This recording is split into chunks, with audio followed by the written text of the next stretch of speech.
The massive glass dome of Station Alpha stretched above the Galactic Council chambers like a transparent sky. Through it, Princess Zara could see the swirling colors of the Andromeda Nebula, its beauty a constant reminder of worlds that no longer existed. She sat in the back row of the observer section, her pale blue skin almost invisible in the shadows cast by the towering delegates from 100 different worlds. The council meeting had been going on for 6 hours now. Representatives argued about trade routes, mining rights, and refugee quotas in voices that echoed off the metallic walls. Zara listened with half an ear, her attention drifting as it always did during these sessions. She attended every public meeting, not because she had any hope of being heard, but because it was the only place where she could feel connected to something larger than her small, empty quarters in the lower levels of the station. Her crystalline hair, once a symbol of royal heritage among her people, hung limp around her shoulders. The natural glow that should have made it shine like starlight had faded years ago, dimmed by exhaustion and forgotten dreams. She wore the same gray jumpsuit as all the other maintenance workers on the station. The fabric was rough against her skin, so different from the flowing robe she had worn as a child in the crystal palaces of Kethra. That world was gone now. Had been gone for 3 centuries.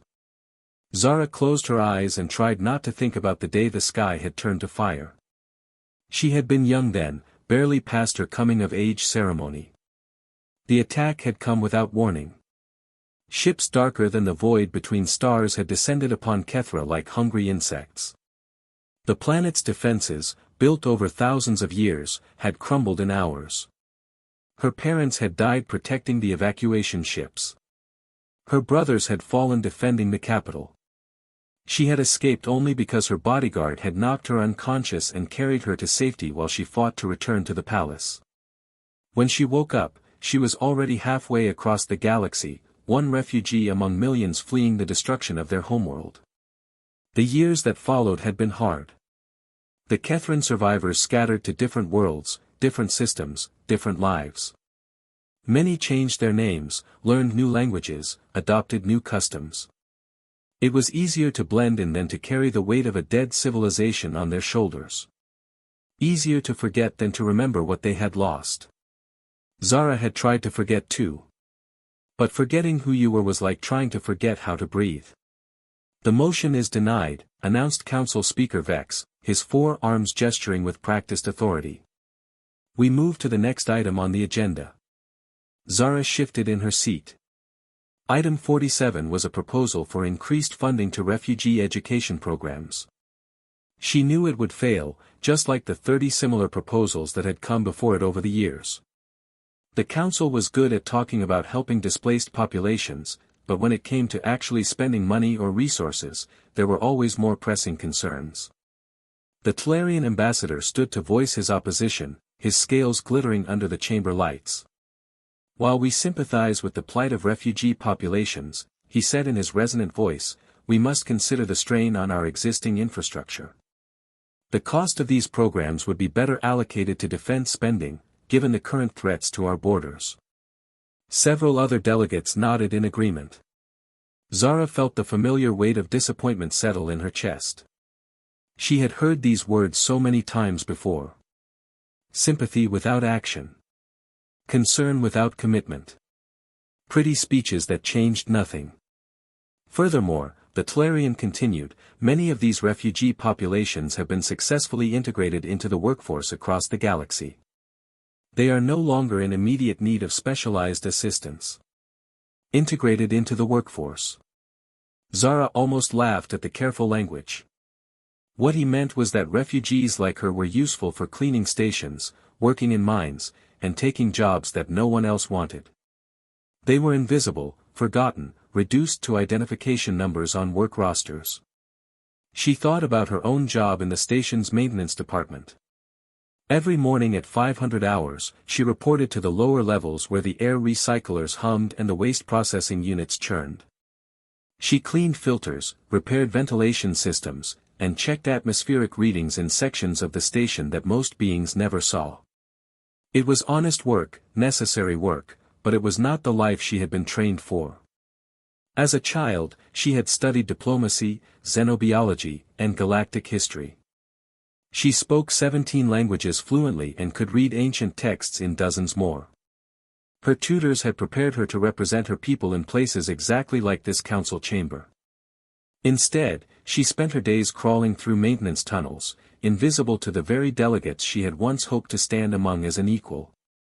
The debate over the education funding continued, but Zara's attention wandered again. She found herself studying the humans in the diplomatic section. They were relatively new to galactic politics, having joined the council only 50 years ago, but they had already made quite an impression. Unlike many of the older species, humans seemed genuinely interested in the welfare of smaller civilizations and displaced populations.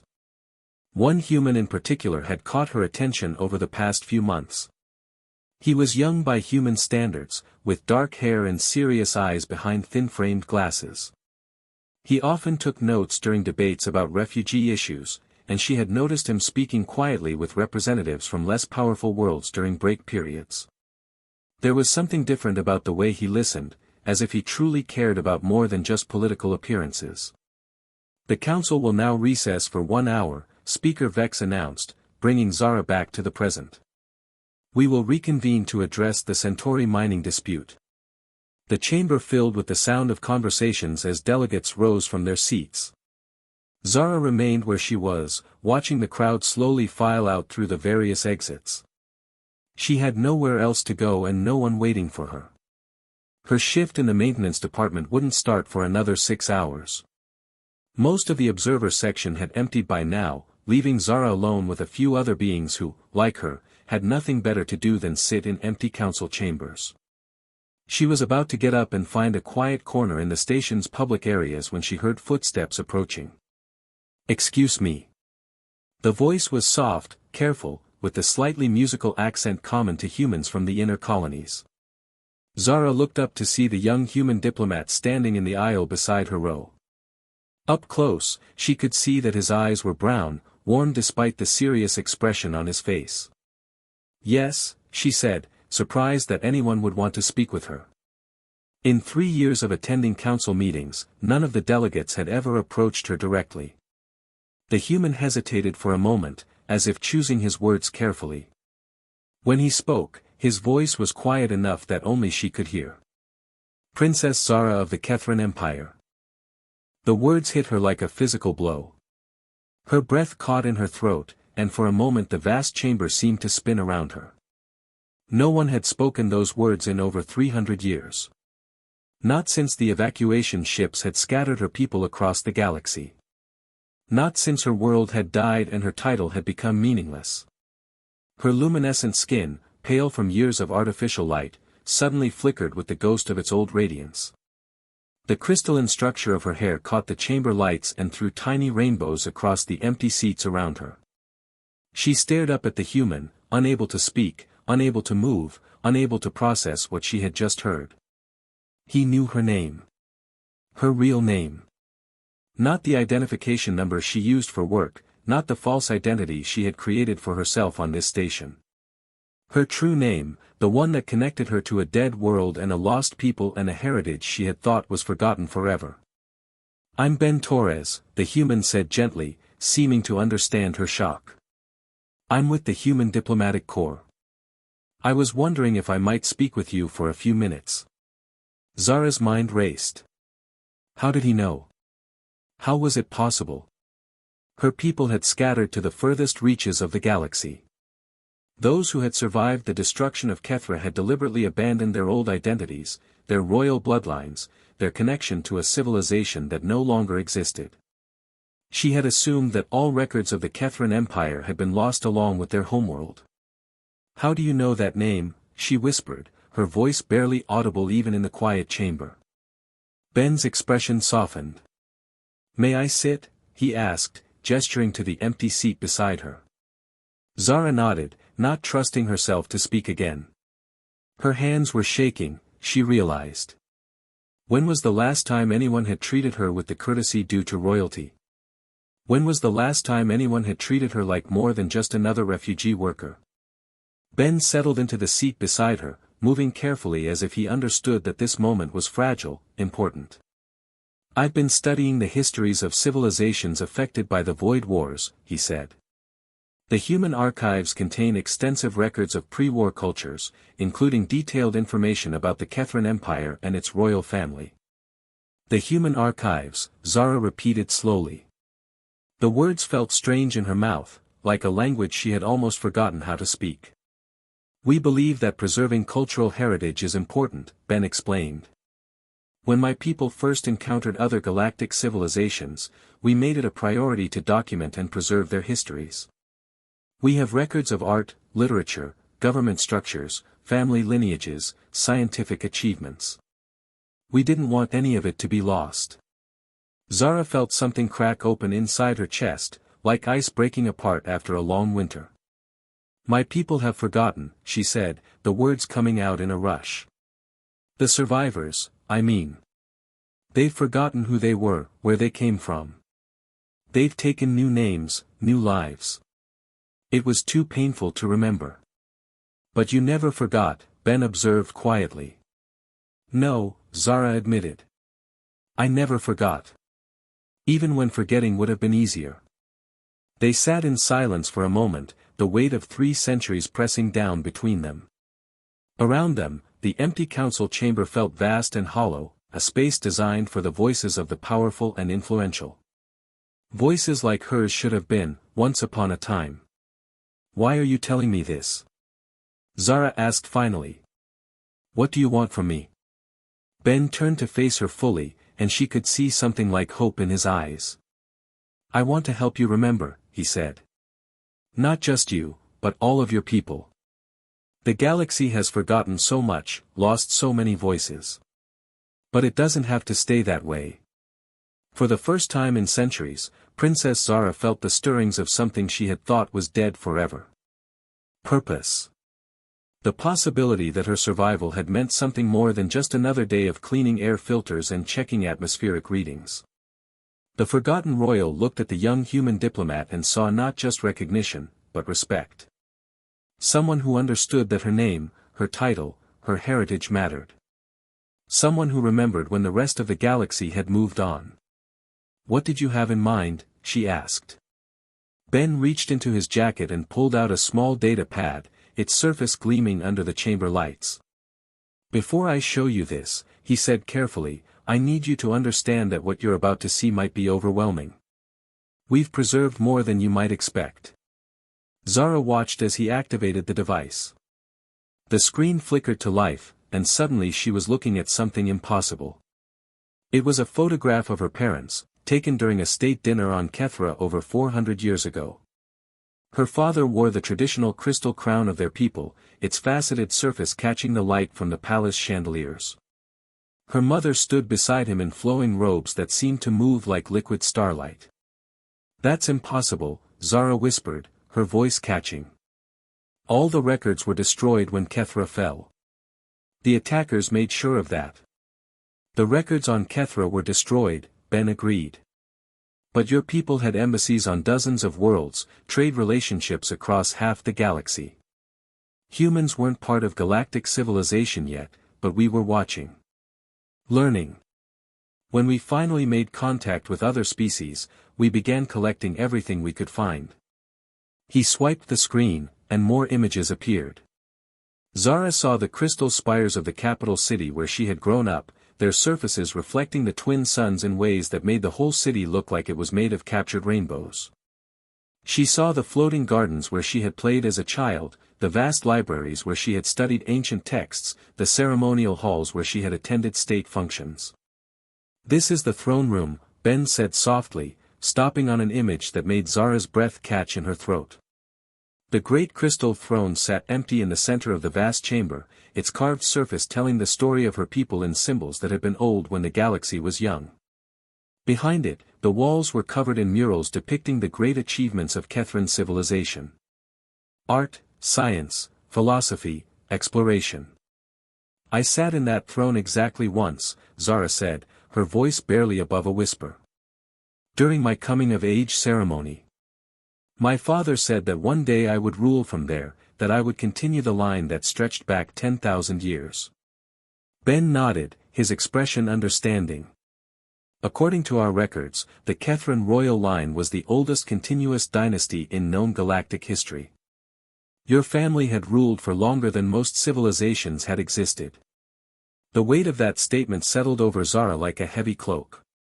10,000 years of history, tradition, and wisdom, all ending with her. The last princess of a dead empire, working third shift in a maintenance department where no one knew her real name. There's more, Ben said gently. He swiped to a new section of files.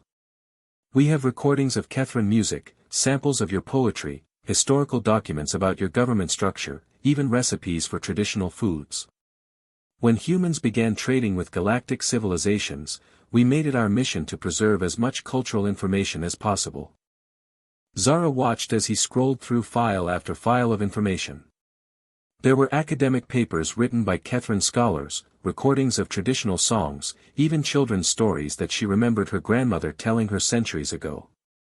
It was like looking at the preserved remains of her entire civilization, carefully catalogued and protected by a species that had never even met most of the Kethran people.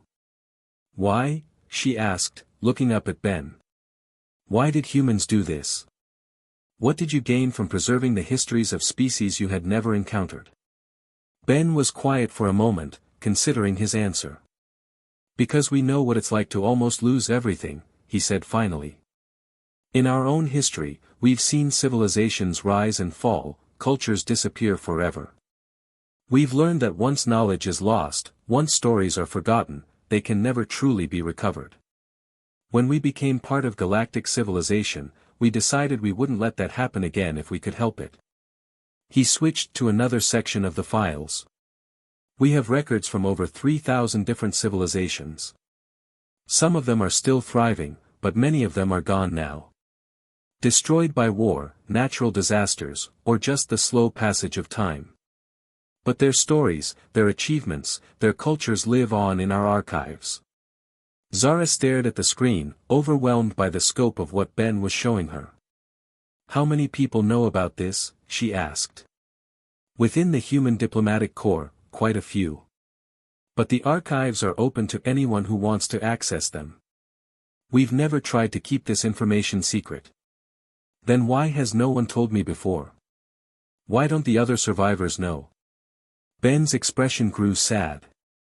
We've tried to reach out over the years, but most refugee populations aren't interested in dwelling on the past. They're focused on building new lives, and many of them see their old cultures as painful reminders of what they've lost. When we've approached Kethran survivors before, most of them have asked us not to contact them again. The words hit Zara like a physical blow.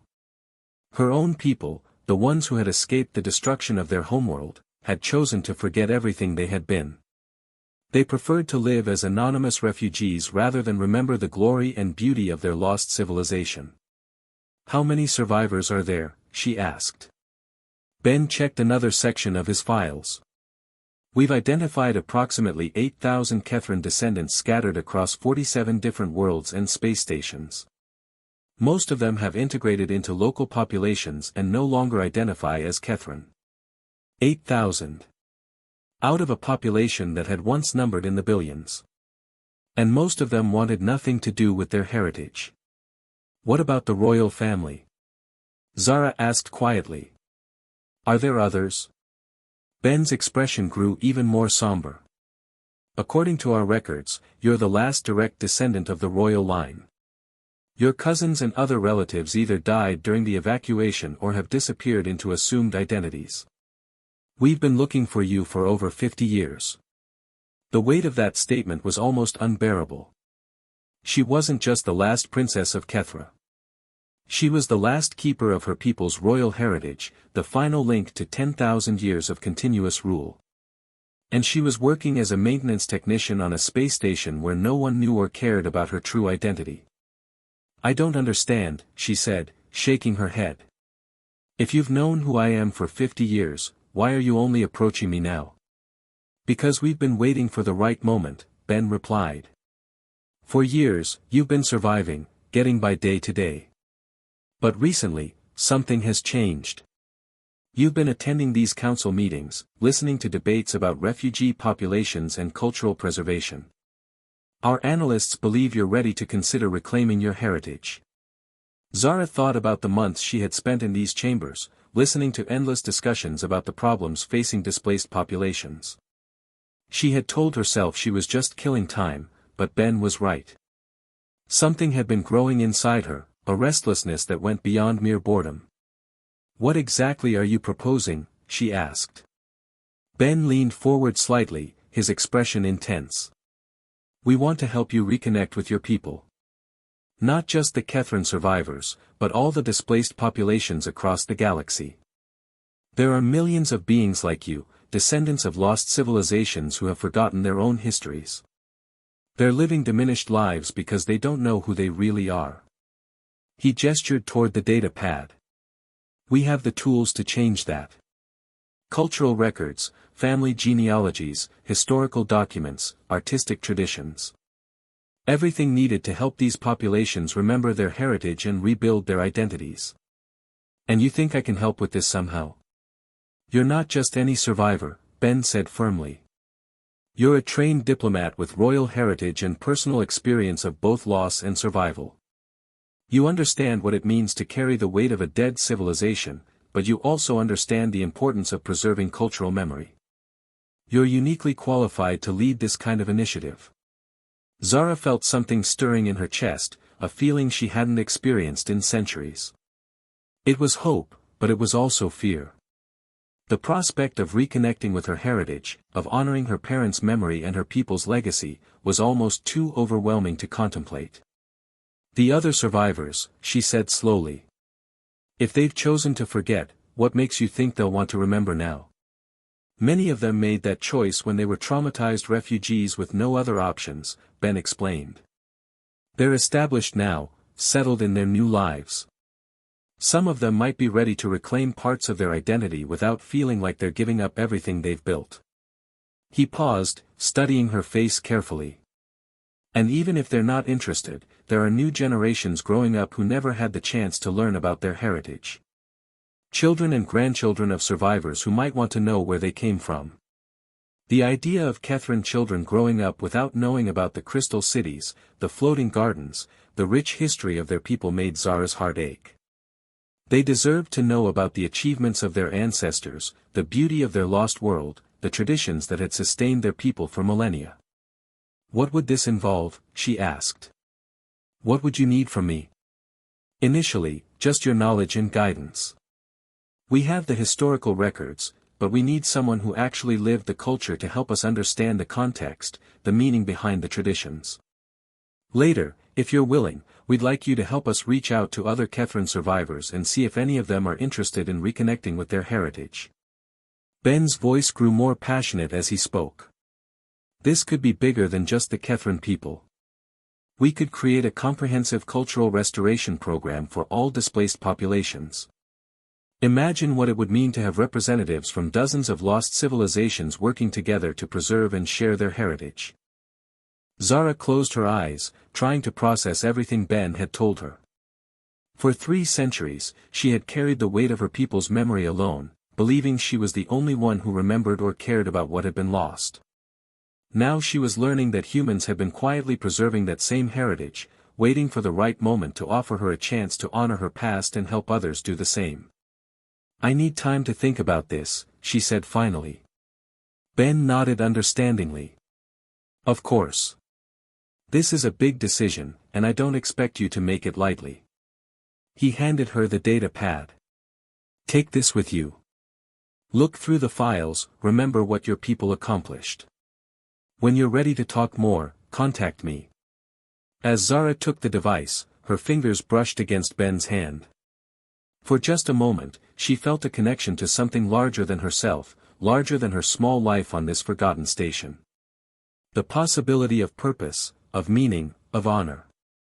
The last princess of Kethra looked at the human diplomat and saw not just an opportunity, but a responsibility. Her people deserved to be remembered, and maybe it was time to ensure that they would be. 3 weeks after her conversation with Ben Torres, Princess Zara stood before the Galactic Council for the first time in over 300 years. Not as an observer in the back row, but as a presenter at the main podium. The chamber was packed with delegates from across the galaxy, their attention focused on the woman who had once been invisible to them all. She wore robes of deep blue silk that Ben had helped her find in the station's diplomatic quarter. They weren't the traditional garments of Kethran royalty, but they were formal enough to command respect. Her crystalline hair had regained much of its natural luminescence over the past weeks, fed by purpose and hope instead of despair. "Honored delegates," Zara began, her voice carrying clearly through the chamber's sound system. "My name is Princess Zara of the Kethran Empire. Until recently, I worked in the maintenance department of this very station, unknown and unrecognized. Today, I stand before you to propose something that could change how our galaxy treats its displaced peoples." A murmur ran through the assembled delegates. Many of them had never heard of the Kethran Empire, destroyed centuries before they were born. Others remembered it only as a footnote in historical records of the Void Wars. Ben Torres sat in the human diplomatic section, watching with quiet pride as Zara commanded the attention of beings who had ignored her for years. Beside him sat Director Sarah Chen, the head of the Human Cultural Preservation Project, and several other human specialists who had spent the past weeks helping Zara prepare her presentation. "The Phoenix Protocol," Zara continued, activating the large display screen behind her, "is named after the mythical bird that rises from its own ashes. Our proposal is simple: to help displaced civilizations reclaim and rebuild their cultural heritage using the extensive archives maintained by human civilization." The screen showed images from the Human Cultural Database. Pictures of lost worlds, recordings of extinct languages, examples of traditional art from dozens of different species. The display was overwhelming in its scope and beauty. "Many of you represent peoples who have suffered losses in wars, natural disasters, or simple passage of time," Zara said, her gaze moving across the chamber. "You know the pain of watching traditions disappear, of seeing your children grow up without knowledge of their heritage. The Phoenix Protocol offers a way to recover what was thought to be lost forever." Council Speaker Vex leaned forward in his chair. "Princess Zara, while your proposal sounds admirable in theory, we must consider practical concerns. What would this program actually accomplish? How would it benefit galactic society?" Zara had expected this question. Over the past weeks, she and the human team had developed detailed answers to every concern the council might raise. "The benefits extend far beyond simple cultural preservation," she replied. "When peoples lose connection to their heritage, they lose more than traditions. They lose identity, purpose, and the accumulated wisdom of their ancestors. This creates social problems that ripple through entire civilizations." She gestured to the screen, which now displayed statistical data.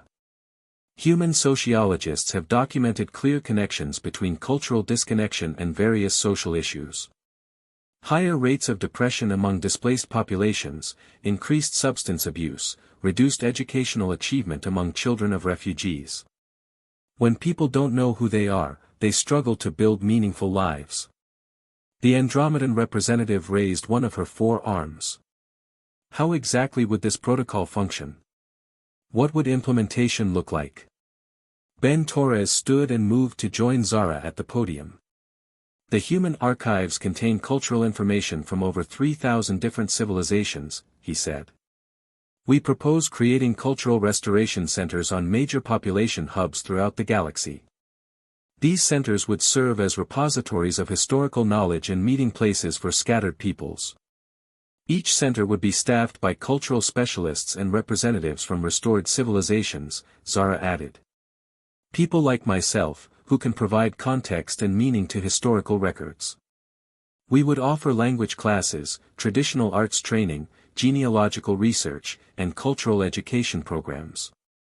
The screen changed to show architectural plans for the proposed centers. They were designed to be welcoming spaces that could adapt to the needs of different species and cultures. Gardens for peoples who valued nature, meditation spaces for contemplative traditions, workshops for those who expressed culture through craftsmanship. "The pilot program would begin here on Station Alpha," Ben explained.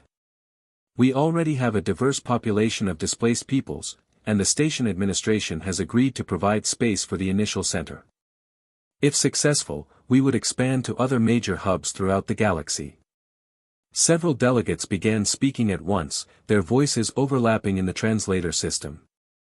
Speaker Vex called for order, then recognized the Tlarian ambassador who had opposed refugee funding programs just weeks earlier.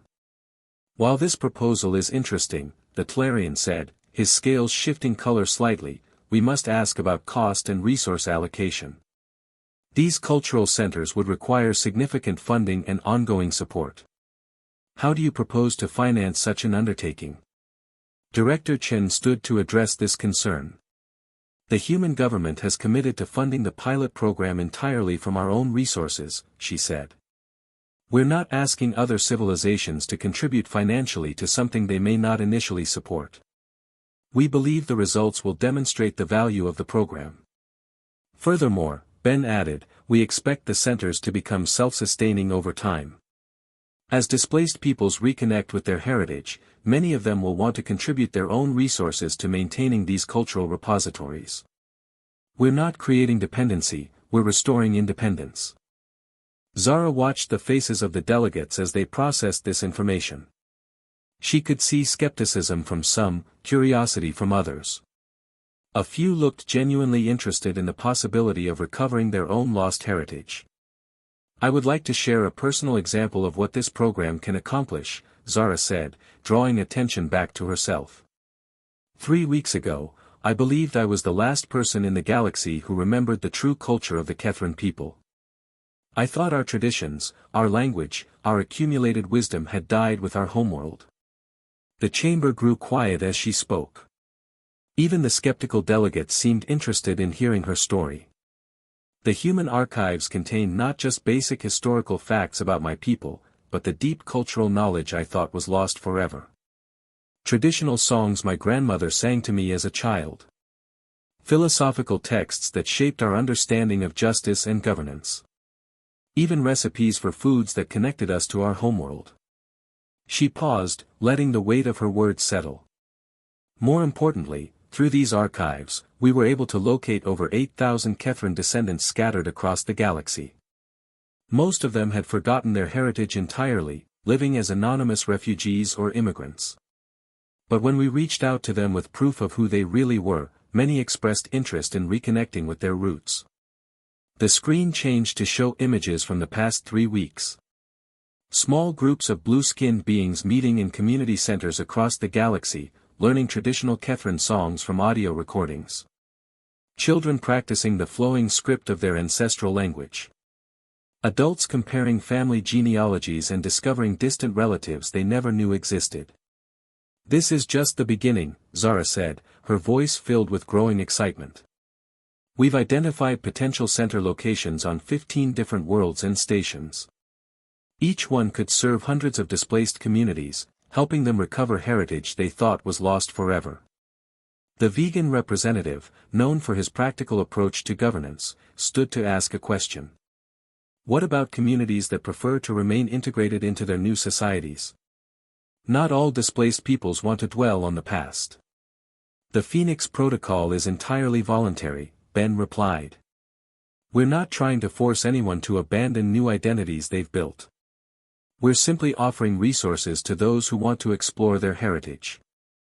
Some people will choose full cultural restoration, others might just want to learn about their ancestors' history, and still others will prefer to remain as they are. The beauty of the program, Zara added, is that it allows people to choose how much of their heritage they want to reclaim. A Kethran descendant might decide to learn traditional cooking but continue living in human space. A Valdarian refugee might want to teach their children ancestral songs while keeping their new name and profession. There's no requirement to choose between old and new identity. Speaker Vex looked around the chamber, gauging the mood of the delegates.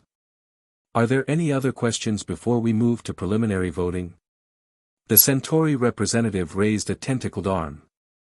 What assurance do we have that this program won't create separatist movements or cultural conflicts? If displaced peoples rediscover strong ethnic identities, might they seek to establish independent territories or challenge existing government structures? It was a legitimate concern, and Zara had spent considerable time thinking about it. Actually, our research suggests the opposite effect, she said. When people have strong cultural identities, they tend to be more confident and stable citizens. They're less likely to feel alienated or excluded from mainstream society.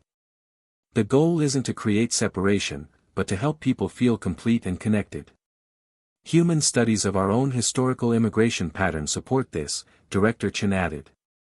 Communities that maintain strong cultural ties to their origins actually integrated more successfully than those forced to abandon their heritage entirely.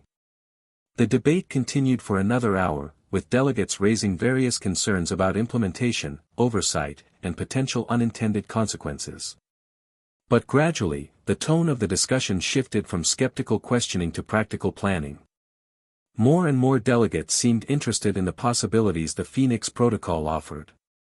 Finally, Speaker Vex called for a preliminary vote on whether to authorize the pilot program. The result was decisive: 47 civilizations voted in favor, 12 voted against, and 6 abstained. The Phoenix Protocol would become reality. As the council session concluded and delegates began filing out of the chamber, many approached Zara personally. Some wanted to discuss their own people's lost heritage, others offered support for the pilot program, and a few shared stories of cultural displacement that brought tears to her eyes. The Andromedan representative, whose people had lost several colony worlds to natural disasters, grasped Zara's hands in her four-fingered grip. "My children know nothing of the crystal caves where my ancestors meditated," she said softly. "If there's any chance your program could help them understand that part of themselves, I want to support it however I can." Similar conversations continued for over an hour after the official session ended. Zara found herself surrounded by delegates who had stories of loss, displacement, and forgotten heritage. Many of them expressed hope that the Phoenix Protocol might help their own peoples reconnect with cultural traditions they thought were gone forever. As the chamber finally emptied, Ben approached Zara with a wide smile. "That was incredible," he said. "You commanded that room like you were born to it." "I was born to it," Zara replied, but her tone was warm rather than bitter. "I just had to remember how." Director Chen joined them, carrying a data pad filled with notes from the session.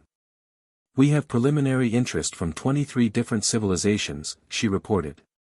"Representatives from displaced Valdarian, Zeronian, and Neo-Martian communities want to meet with us about participating in the pilot program." "And that's just the beginning," Ben added. "Once word spreads about what we're doing, I expect we'll have more communities reaching out than we can initially handle." Zara looked around the empty council chamber, thinking about how different it felt now compared to 3 weeks ago. Then she had been invisible, forgotten, reduced to a maintenance worker that no one noticed or cared about. Now she was the public face of a movement that could transform how the galaxy understood cultural preservation and identity. "There's something I need to tell you," she said to Ben and Director Chen. "This morning, I received a message from my cousin Naya. She's been living on a mining colony in the Outer Rim for 200 years under an assumed name. She heard about the Phoenix Protocol through the galactic news networks and reached out to me directly." Ben's eyes widened. "You said you were the last of the royal family." "I thought I was," Zara replied. "But Naya survived the evacuation too. She's been hiding her identity even more carefully than I was.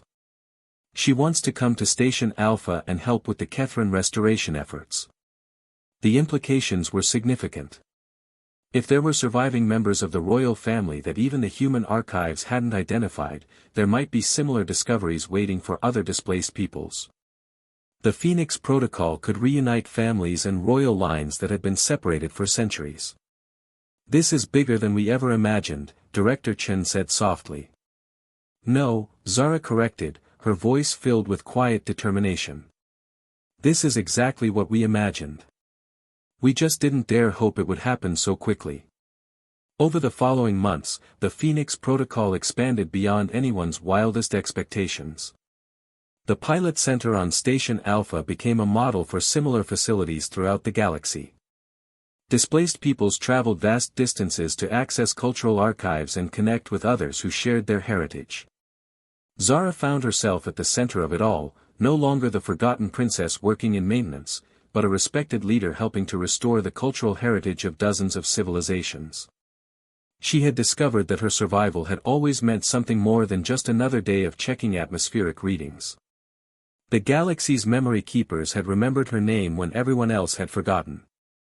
Now, together, they were ensuring that no culture, no matter how small or displaced, would ever truly be lost again. The last princess of Kethra had become the first ambassador of the new age of cultural restoration, and the universe was richer for it.